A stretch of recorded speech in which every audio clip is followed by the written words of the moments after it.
राज्यसभा चुनाव में आरजेडी को मिल रहा 45 विधायकों का समर्थन। एआईएमआईएम का भी मन डोला। आज अंतिम बातचीत हो रही।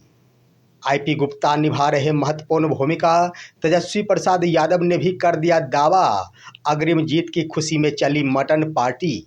दोस्तों नमस्कार, मैं हूं आपका दोस्त एसके चौधरी। अंतिम दौर में है बिहार राज्यसभा का यह चुनाव। इसी बीच बीते कल ही आरजेडी की ओर से तमाम विधायकों की एक मीटिंग रखी गई थी। लेकिन दोस्तों, आखिर मीटिंग समाप्ति के बाद सत्ता पक्ष के नेताओं के द्वारा जहां विपक्ष के नेताओं पर कटाक्ष करना शुरू कर दिया गया, साथ ही साथ कांग्रेस के 3 विधायक नदारद रहे, इस पर खबरें चलनी शुरू हो गई। लेकिन इसका कटाक्ष करते हुए महागठबंधन में शामिल आईपी गुप्ता ने बड़ा दावा करते हुए तमाम खबरों पर विराम लगा दिया कि 45 से ऊपर विधायकों का समर्थन राज्यसभा चुनाव में आरजेडी को मिलने जा रहा है। आइए दोस्तों, आज के इस वीडियो में चर्चा करते हैं इसकी हकीकत के बारे में। तेजस्वी प्रसाद यादव ने आखिर जीत का दावा करते हुए अग्रिम रूप में ही खुशी के रूप में मटन पार्टी रख दी। आइए इस पर विस्तार पूर्वक चर्चा करने से पहले मैं आपसे गुजारिश करूंगा, आप मेरे इस चैनल को अगर सब्सक्राइब नहीं किए होंगे कृपया अभी सब्सक्राइब कर लेंगे। दोस्तों, बीते कल की बात है, आरजेडी की ओर से तमाम विधायकों की मीटिंग रखी गई थी। तमाम विधायक आरजेडी के मौजूद थे, लेकिन इसी बीच एआईएमआईएम के कोई भी विधायक उसमें मौजूद नहीं थे। साथ ही साथ कांग्रेस के 3 विधायक उससे अनुपस्थित रहे थे। और इस अनुपस्थिति को देखते हुए कुछ मीडिया के द्वारा ये खबरें चलानी शुरू कर दी गई कि एआईएमआईएम की ओर से समर्थन नहीं दिया जा रहा है आरजेडी को। लेकिन दोस्तों, उसके तुरंत बाद ही तेजस्वी प्रसाद यादव के निर्णय के अनुसार आईपी गुप्ता ने बड़ा बयान दे दिया। साथ ही साथ बड़ी भूमिका भी उन्होंने निभाई। इसी बीच दोस्तों, आईपी गुप्ता की मुलाकात और बातचीत एआईएमआईएम के प्रदेश अध्यक्ष अख्तरुल ईमान के साथ हुई।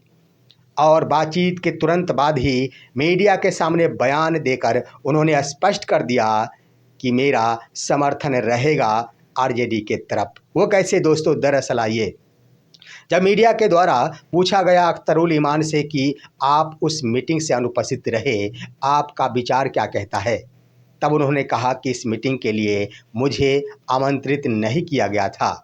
साथ ही साथ उन्होंने कहा कि ये उनका घर का मीटिंग था, इसलिए मैं उसमें जाना उचित नहीं समझा। साथ ही साथ उन्होंने स्पष्ट कर दिया कि तेजस्वी प्रसाद यादव के साथ बुधवार को हमारी बातचीत होने जा रही है। अब दोस्तों, स्पष्ट हो गया कि जो मीटिंग थी वो मीटिंग महागठबंधन की ओर से आयोजित की गई थी। इसमें महागठबंधन के अलावे किसी भी दल के नेताओं को आमंत्रित नहीं किया गया था। यहाँ तक कि जब बातचीत की गई बसपा के विधायक के साथ, तब भी उन्होंने कहा कि हमें भी कोई निमंत्रण नहीं मिला था। इसका सीधा सीधा अर्थ है कि सिर्फ व सिर्फ महागठबंधन के विधायकों की मीटिंग रखी गई थी और अन्य विधायकों, अन्य पार्टी के नेताओं के साथ बातचीत तेजस्वी प्रसाद यादव के साथ बुधवार को यानी आज होने जा रही है।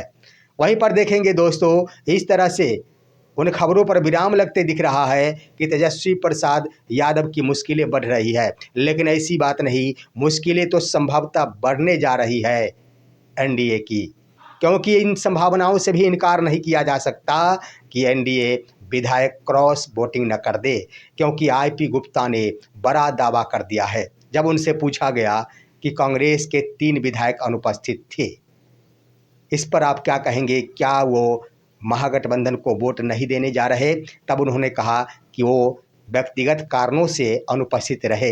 ये बात सही है कि 3 विधायक नहीं थे, लेकिन वोटिंग के बाद आप हमसे पूछेंगे 45 से ऊपर विधायकों की संख्या पहुंच जाएगी आरजेडी कैंडिडेट एडी सिंह के समर्थन में। यानी दोस्तों, स्पष्ट रूप से आईपी गुप्ता ने पूर्णतः दावा करते हुए मीडिया के सामने यह परोस कर रख दिया कि आरजेडी इस चुनाव में, राज्यसभा के चुनाव में पूर्ण अपार समर्थन से जीतने जा रही है। जहां सिर्फ व सिर्फ 41 विधायकों के समर्थन की आवश्यकता है, वहीं पर 45 से ऊपर विधायकों का समर्थन उन्हें मिल जाएगा। अब आइए यहाँ पर दोस्तों, गौर करने वाली बात यह है कि जो मीटिंग रखी गई थी वह मटन पार्टी की मीटिंग रखी गई थी। सबसे पहले तो तमाम विधायकों को ससमय उपस्थित रहने का निर्देश तेजस्वी प्रसाद यादव के स्तर से दिया गया। तेजस्वी प्रसाद यादव ने तमाम विधायकों से अपील कर डाली है कि निश्चित रूप से समय से उपस्थित रहे, यह चुनाव काफ़ी मायने रखता है। तमाम विधायक आरजेडी के मौजूद थे। अब यहाँ पर देखेंगे कांग्रेस के विधायक जो अनुपस्थित थे उस पर सवालें उठाई जाती है, लेकिन दरअसल दोस्तों यहाँ पर सोचने वाली बात यह है कि एडी सिंह अमरेंद्रधारी सिंह को आरजेडी का उम्मीदवार बनाने में अहम भूमिका कांग्रेस सांसद की है। कांग्रेस सांसद के द्वारा ही तेजस्वी प्रसाद यादव के सामने पैरवी की गई कि आप इन्हें विपक्ष की ओर से उम्मीदवार बनाइए, जिसकी बातों को स्वीकार करते हुए तेजस्वी प्रसाद यादव ने एक बार फिर से एडी सिंह को ही आरजेडी का उम्मीदवार यानी विपक्ष का उम्मीदवार बना दिया है।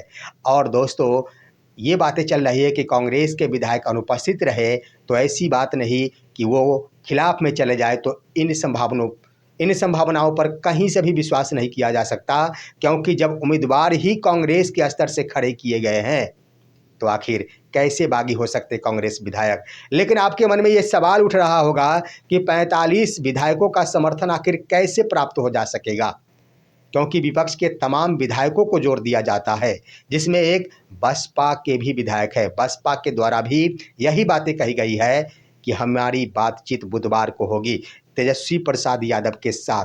तो तमाम विधायकों की संख्याओं को एक कर दिया जाता है तो कुल 41 विधायक पुर जाते हैं, यानी सीट कन्फर्म मानी जाती है आरजेडी की। लेकिन 45 विधायक कहां से होंगे, तो मैंने पिछले वीडियो में बता दिया था दोस्तों कि एडी सिंह भूमिहार कार्ड खेल रहे हैं।